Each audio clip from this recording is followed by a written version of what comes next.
জয় শ্রীরাম, জয় হনুমান। আজ আপনার সকল দারিদ্রতা দূর হবে।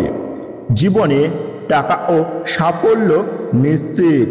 বিশেষ করে হনুমানজির এই মন্ত্রটি অর্থ আকর্ষণের জন্য ব্যবহৃত হয়ে থাকে। অবশ্যই যারা সৎ পথে নিজের কর্মকে ভালোবাসে কাজ করেন তারা পাবেন এই ফল।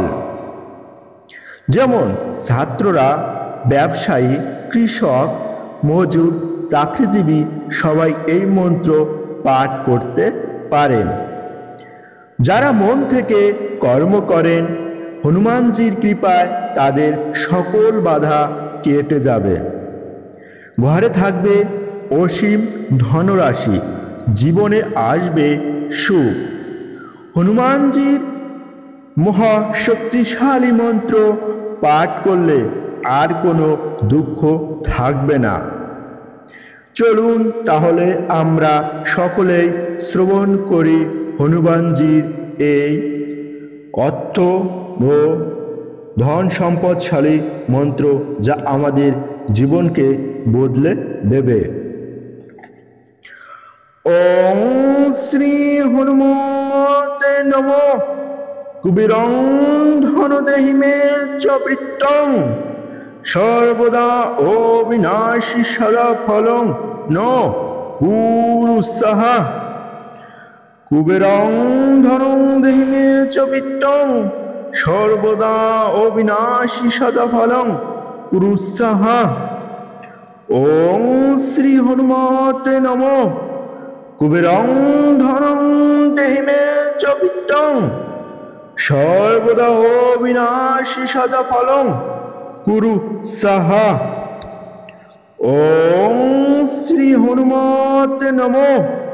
কুবেরং ধনং দেহি মে চ বৃত্তং, সর্বদা অবিনাশী সদা ফলং কুরু সাহা। ওং শ্রী হনুমতে নমঃ। কুবেরং ধনং দেহি মে চ বৃত্তং, সর্বদা অবিনাশী সদা ফলং পুরুষঃ। ওং শ্রী হনুমতে নমঃ।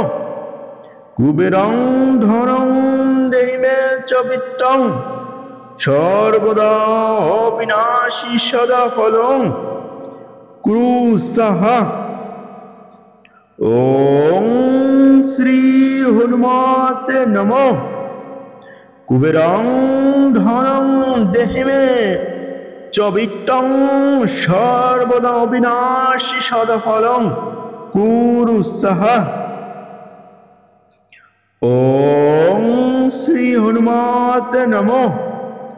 কুবেরং ধনং দেহি মে চ বৃত্তং, সর্বদা অবিনাশী সদা ফলং কুরুষঃ। ওং শ্রী হনুমতে নমঃ। কুবেরং ধনং দেহি মে চ বৃত্তং, সর্বদা অবিনাশী সদা ফলং কুরুষঃ। ওং শ্রী হনুমতে নমঃ। কুবেরং ধনং দেহি মে চ বৃত্তং, সর্বদা অবিনাশী সদা ফলং কুরুষঃ। ওং শ্রী হনুমতে নমঃ। কুবেরং ধনং দেহি মে চ বৃত্তং, সর্বদা অবিনাশী সদা ফলং কুরুষঃ। ওং শ্রী হনুমতে নমঃ। কুবেরং দেহি মে ধনং চ বৃত্তং, সর্বদা অবিনাশী সদা ফলং কুরুষঃ। ওং শ্রী হনুমতে নমঃ। কুবেরং ধনং দেহি মে চ বৃত্তং, সর্বদা অবিনাশী সদা ফলং কুরুষঃ। ওং শ্রী হনুমতে নমঃ। কুবেরং ধনং দেহি মে চ বৃত্তং, সর্বদা অবিনাশী সদা ফলং কুরুষঃ। ওং শ্রী হনুমতে নমঃ। কুবেরং ধনং দেহি মে চ বিত্তং, সর্বদা অবিনাশী সদা ফলং কুরু সাহা। হনুমানজির সকল ভক্তরা, তোমাদের আমি বলছি এই মন্ত্র তোমরা 108 বার শ্রবণ করবেন এবং এই মন্ত্র যখন পাঠ করবেন তখন হাত পা ভালোভাবে পরিষ্কার করে নেবেন এবং শুদ্ধ বস্ত্র পরিধান করে নেবেন। তার সামনে হনুমানজির বা তোমাদের সামনে হনুমানজির একটি মূর্তি বা ফটো রেখে তোমরা এই মন্ত্র পাঠ করবেন এবং তার সাথে তোমরা একটি আসন নিয়ে নেবেন। আজ শেষ হলো হনুমানজির এই মন্ত্র পাঠ।